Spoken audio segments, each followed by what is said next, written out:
എൽ.എസ്. ലിജു, നവകേരള സദസ്സ് സമാപന മണിക്കൂറുകളിലൂടെ കടന്നു പൊക്കൊണ്ടിരിക്കുന്ന ഒരു സമയമാണ്. കല്യാശ്ശേരി തൊട്ടു തുടങ്ങിയ തല്ലുമാല, പ്രതിഷേധം, അടി, തിരിച്ചടി ഇതൊന്നും അവസാനിക്കുന്നില്ല. ഇപ്പോൾ ഇന്ന് കണ്ടത് ഒരു പ്രകോപനവും ഇല്ലാതെ പ്രസംഗിച്ചുകൊണ്ടിരുന്ന കോൺഗ്രസിലെ മുതിർന്ന നേതാക്കന്മാർക്കെതിരെ വരെ പോലീസിനെ ഉപയോഗിച്ച് അതിക്രമം നടത്തുകയാണ്. ആ ഒരു പൊതുബോധ്യമാണോ ജനങ്ങൾക്കുണ്ടാവേണ്ടത്?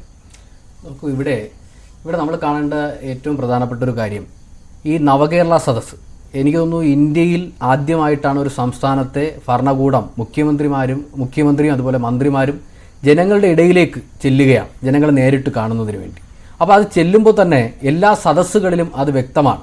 ജനങ്ങൾ ഒരുപക്ഷെ മുഖ്യമന്ത്രിയെയും മന്ത്രിമാരെയും കാണുന്നതിനായി നേരിട്ട് എത്തിച്ചേരുകയാണ്. ജനങ്ങൾക്ക് ഈ പറഞ്ഞ നവകേരള സദസ്സിനോടും അതുപോലെ ഇടതുപക്ഷ ഗവൺമെൻറ്റിനോടും വലിയ വിശ്വാസം ഉണ്ട് എന്നുള്ളതിൻ്റെ അടിസ്ഥാനമാണ് ഈ നിലയിലേക്ക് വന്നിട്ടുള്ളത്. ഇന്നലെയും മെനിങ്ങാന്നുമായൊക്കെ നടന്ന ഒരുപക്ഷെ ഇന്ന് സമാപിക്കുമ്പോൾ ഒട്ടനവധി കോൺഗ്രസിൻ്റെ നേതാക്കൾ ഉൾപ്പെടെ ഈ പറഞ്ഞ നവകേരള സദസ്സിലേക്ക് വന്നിട്ടുണ്ട്. ഇതൊക്കെ വല്ലാതെ ബുദ്ധിമുട്ട് ഇവരെ ഉണ്ടാക്കിയിട്ടുണ്ട്. അതോടൊപ്പം തന്നെ മറ്റൊരു കാര്യം, ഇവിടെ യൂത്ത് കോൺഗ്രസിൻ്റെയും KSUവിൻ്റെയും കുറച്ച് ക്രിമിനലായിട്ടുള്ള കുറേ ആളുകൾ ഇന്നിപ്പോൾ യൂത്ത് കോൺഗ്രസിൻ്റെയും KSUവിൻ്റെ ഉൾപ്പെടെ നേതൃനിരയിൽ വന്നിട്ടുണ്ട്. ഇപ്പോൾ അവരുടെ വ്യാജ പ്രസിഡന്റാണ് നിലവിൽ അവരുടെ പ്രസിഡന്റായി രാഹുൽ മാങ്കൂട്ടം ഉൾപ്പെടെയുള്ളവർ നിലവിലുള്ളത്. അപ്പോൾ ഇത് വല്ലാതെ കോൺഗ്രസിനെയും യൂത്ത് കോൺഗ്രസിനെയും ജനങ്ങളുടെ മനസ്സിൽ ഇവരെ മറ്റൊരു ഫീലിംഗിലേക്ക് കൊണ്ടെത്തിച്ചിട്ടുണ്ട്. അതിനെ മറികടക്കാനും കൂടിയാണ് നിലവിൽ അക്രമ സംഭവം ഉണ്ടാക്കി ഇതിനെ എല്ലാം നേരിടുവാനും ഇതിൽ നിന്ന് ജനങ്ങളുടെ ശ്രദ്ധ തിരിച്ചുവിടാനുള്ള പരിശ്രമമാണ് ഇവർ നടത്തിയിട്ടുള്ളത്. ഞങ്ങളിവിടെ ആദ്യമേ പറഞ്ഞല്ലോ, നിങ്ങൾ ജനാധിപത്യ അടിസ്ഥാനത്തിൽ ഏത് സമരം നടത്തിയാലും ആ സമരത്തോട് ഞങ്ങൾ യോജിക്കും. നിങ്ങൾ കരിങ്കൊടി പ്രതിഷേധം നടത്തിക്കോ, പ്രശ്നമില്ല. പക്ഷെ ആദ്യഘട്ടം മുതലേ ഇവർ ഒരു അക്രമം ഉണ്ടാക്കുക, ഒരു സംഭവം ഉണ്ടാക്കിയെടുക്കാൻ വേണ്ടി ബസ്സിന് മുമ്പിലേക്ക് ചാടുക, ബസ്സിന് മുമ്പിൽ ചാടിയ സ്വാഭാവികമായും അദ്ദേഹത്തെ വണ്ടി ഇടിച്ച് മരണപ്പെട്ടു കഴിഞ്ഞാൽ നവകേരള സദസ്സ് ആരംഭിച്ചു, ബസ് ഇടിച്ച് ഒരാൾ മരണപ്പെട്ടു എന്ന് തുടങ്ങിയാൽ ഇതെങ്ങനെയായിരിക്കും മുന്നോട്ട് പോകുന്നത് നമുക്കറിയാം. ലിജു, ആ രക്ഷാപ്രവർത്തനം വാക്ക് അത് വീണ്ടും പറയരുത്. തല്ല് നടത്തുമ്പോൾ പട്ടിയെ പോലെ തല്ലുന്ന സുരക്ഷാ ഉദ്യോഗസ്ഥരടക്കമുള്ള കാഴ്ചകൾ കണ്ടു കഴിഞ്ഞു. അത് വീണ്ടും പറയരുത്. ഞാനത് സൂചിപ്പിച്ചു എന്ന് മാത്രമേ ഉള്ളൂ. അവിടെ നടന്ന കാര്യങ്ങളെ സംബന്ധിച്ച് നമുക്ക് ആ വിഷ്വലിൽ പൂർണ്ണമായി മനസ്സിലാവും. അത് അവിടെ നിൽക്കട്ടെ. പക്ഷേ ഈ നിലയിലേക്ക് ഈ വരുന്ന നവകേരള സദസ്സ് വരുന്ന സ്ഥലങ്ങളിലേക്കൊക്കെ ഈ നിലയിൽ പിന്നീട് നമ്മൾ കണ്ടതാണല്ലോ ഷൂ എറിയുന്ന സാഹചര്യം, അതുപോലെ തന്നെ തുടർന്ന് ഇങ്ങോട്ട് വരുമ്പോൾ കല്ലും കമ്പും വലിച്ചെറിയുന്ന സാഹചര്യം. ഇങ്ങനെ അപായപ്പെടുത്തുവാനും അക്രമ സംഭവം ഉണ്ടാക്കുവാനും പ്രകോപനം സൃഷ്ടിക്കുവാനുള്ള വലിയ പരിശ്രമം ഉണ്ടായി. ഏറ്റവും ഒടുവിൽ നടന്ന ഇവരുടെ സമരം നമ്മൾ കണ്ടല്ലോ, യൂത്ത് കോൺഗ്രസിന്റെ സമരം. ആ യൂത്ത് കോൺഗ്രസിന്റെ സമരത്തിൽ എന്തുമാത്രം പ്രകോപനം സൃഷ്ടിക്കാതിരിക്കുവാനുള്ള വലിയ പരിശ്രമം പോലീസിന്റെ ഭാഗത്തുനിന്നുണ്ടായി. പക്ഷേ ഇവർ ചെയ്തത് എന്താണ്? അവരങ്ങോട്ട് ചെന്ന് പോലീസിന്റെ ലാത്തി പിടിച്ചു വാങ്ങിച്ച് തിരിച്ചടിക്കുകയാണ്, അവരുടെ ഷീൽഡിനെ അടിച്ചു പൊട്ടിക്കുകയാണ്, അവിടെ പിന്നെ പോലീസിന് നേരെ കല്ലെറിയുകയാണ്, അക്രമ സംഭവം അങ്ങോട്ടുണ്ടാക്കുകയാണ്. അതുകൊണ്ട് പോലീസിനെ കൊണ്ട് ഇത് നിയന്ത്രിക്കാൻ കഴിയില്ല എന്ന് മനസ്സിലായതുകൊണ്ടാണ് DYFI അടക്കമുള്ളവര് ഇടപെട്ട് ഈ തല്ലിൽ നേരിട്ട് പങ്കാളികളായി അവരെ തിരിച്ചു തല്ലാൻ നടക്കുന്നത്. DYFIക്കാരാണെന്ന് പൂർണ്ണമായി നമുക്ക് പറയാൻ വേണ്ടി കഴിയില്ല. അത് നമ്മൾ പൊതുമാധ്യമവും അതുപോലെ തന്നെ കോൺഗ്രസും BJPയുമായി പൂർണ്ണമായി അങ്ങനെ ഒരു ശ്രദ്ധ കേന്ദ്രീകരിക്കാൻ വേണ്ടി ശ്രമിക്കുന്നതാണ്, അങ്ങനെ മാറ്റി തിരിക്കാൻ വേണ്ടി വിടുന്നതുകൊണ്ടാണ്. ചിലയിടങ്ങളിൽ നടന്നത് എന്താണ്?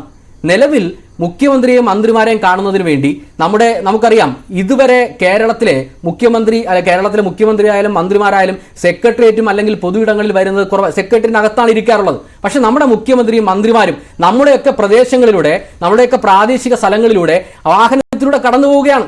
അവിടെ ആ പ്രയോഗം നന്നായി. അതായത് അതേപോലെ പ്രാധാന്യമുള്ള മുൻ മന്ത്രിമാരായിട്ടുള്ള പ്രധാനപ്പെട്ട നേതാക്കൾ, പ്രതിപക്ഷത്തുള്ള പ്രധാനപ്പെട്ട നേതാക്കൾ, ക്യാബിനറ്റ് റാങ്കുള്ള നേതാക്കൾ, MP-മാരടക്കമുള്ളവരാണ് ഇന്ന് പ്രതിഷേധമായി അവിടെ ഉണ്ടായിരുന്നത്. അല്ല, ഞാൻ ഇന്നത്തെ ആ ഒരു വിഷയത്തിലേക്ക് വരൂ. ഏത് രീതിയിലേക്ക് ഞാൻ അതിലേക്ക് വരാം. ഞാൻ പറഞ്ഞത്, അങ്ങനെ കടന്നു പോകുമ്പോൾ എല്ലാ ജംഗ്ഷനിലും ആളുകൾ ഉണ്ടാകും. ഒരുപാട് പേര് ഒരുപക്ഷെ അവരുടെ പ്രദേശങ്ങളിലൂടെ കടന്നു പോകുന്നതുകൊണ്ട് തന്നെ അവിടെ ജനക്കൂട്ടം ഉണ്ടാകുന്നുണ്ട്. ആ ജനക്കൂട്ടത്തിലാണ് കരിങ്കൊടിയുമായി എത്തുന്നത്. അതിൻ്റെതായ അങ്ങോട്ടും ഇങ്ങോട്ടുമുള്ള പ്രശ്നങ്ങൾ അവിടെ ഉണ്ടായിട്ടുണ്ട്. അത് അവിടെ നിൽക്കട്ടെ. അതിനുശേഷം ഇന്ന് നടന്നതും ഇന്നലെ നടന്നതും മിനിങ്ങാൻ നടന്നതുമായിട്ടുള്ള പ്രതിഷേധങ്ങൾ. ഇന്നലെ CI2വിൻ്റെ ഓഫീസിനകത്ത് അവിടുത്തെ ചുമട്ട് തൊഴിലാളികളെ ആക്രമിക്കുകയാണ് KSUവിൻ്റെ പ്രവർത്തകർ. അവർ ആശുപത്രികളിലാണ്. ഇന്നലെ വെഞ്ഞാറമൂട്, അതുപോലെ തന്നെ ആറ്റിങ്ങൽ ആലങ്കോടുള്ള അവിടെ ഒരു കൗൺസിലർ വീട് അടിച്ചു കയറുന്ന സ്ഥിതി ഉണ്ടായി. ഇന്നലെ SFIയുടെയും DYFIയുടെയും പ്രവർത്തകർക്ക് വീട് നേരെ ആക്രമണം ഉണ്ടായി. ഇന്ന് DYFIയുടെ ഉൾപ്പെടെ ഭാരവാഹികൾ അവരെ വീട് സന്ദർശിക്കുന്നതിന് വേണ്ടി പോയി. അങ്ങനെ ഒട്ടനവധി പ്രതികരണങ്ങൾ ഈ നിലയിലേക്ക് ഇവരുടെ ഭാഗത്തുനിന്ന് ഉണ്ടാകുന്നുണ്ട്. ഇന്ന് നടന്ന സംഭവം, ഇന്ന് തരത്തിൽ അവിടെ അരങ്ങേറിയതൊരു നാടകമല്ലേ? അവിടെ നമ്മൾ കണ്ടത് എന്താണ്? ഇവർ പ്രതിഷേധ മാർച്ചുമായി ബന്ധപ്പെട്ട് വരികയാണ്. വന്ന് അവിടെ ഒരു യോഗം ആരംഭിക്കുകയാണ്. ആ യോഗം ആരംഭിച്ച് യോഗത്തിനുള്ളിൽ അവിടുത്തെ കോൺഗ്രസിന്റെ സംസ്ഥാന പ്രസിഡന്റും അതുപോലെ പ്രതിപക്ഷ നേതാക്കളും അവരുടെ എംപിമാരും MLA-മാരും ഉൾപ്പെടെ വേദിയിലിരുന്ന് ഉദ്ഘാടന പ്രസംഗം നടക്കുകയാണ്. ആ നടക്കുന്ന സാഹചര്യത്തിൽ എവിടെയെങ്കിലും, ഞാൻ ഇന്ന് ന്യൂസ് 8-ന്റെ റിപ്പോർട്ടർ തന്നെ പറയുന്നത് കേട്ടല്ലോ, എവിടെയെങ്കിലും സാധാരണഗതിയിൽ ഒരുപക്ഷെ ഉദ്ഘാടനം കഴിഞ്ഞതിന് ശേഷം മാത്രമേ അവിടെ ഈ പറഞ്ഞ പ്രതിഷേധത്തിലേക്കോ അല്ലെങ്കിൽ ബാരിക്കേഡ് മറിക്കുന്നതിന് വേണ്ടിയോ പോകും, അല്ലെങ്കിൽ ആദ്യഘട്ടത്തിലുണ്ടാകും. ഇവിടെ സംഭവിച്ചത് എന്താണ്?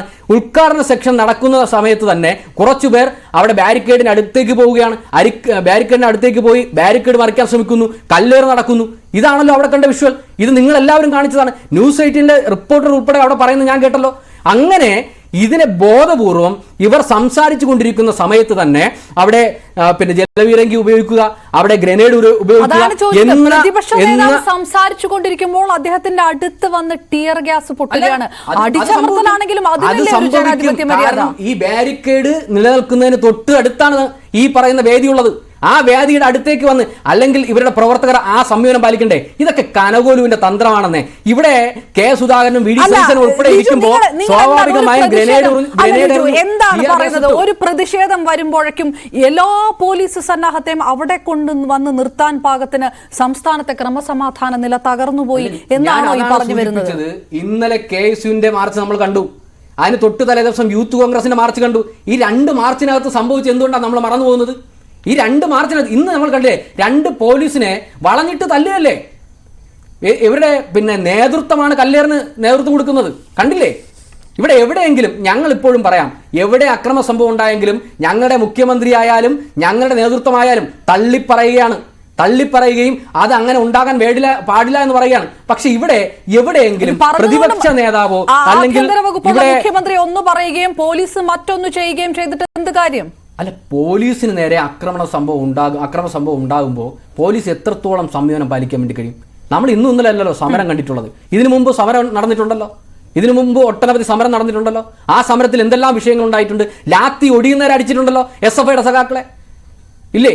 അപ്പൊ അതൊന്നും കാണണ്ടേ? ഇലക്ട്രിക് സ്റ്റിക്ക് കൊണ്ട് അടിച്ചിട്ടുണ്ടല്ലോ. എന്തെല്ലാം ഉണ്ടായിട്ടുണ്ട്. ഞാൻ തിരികെ നിജേഷ്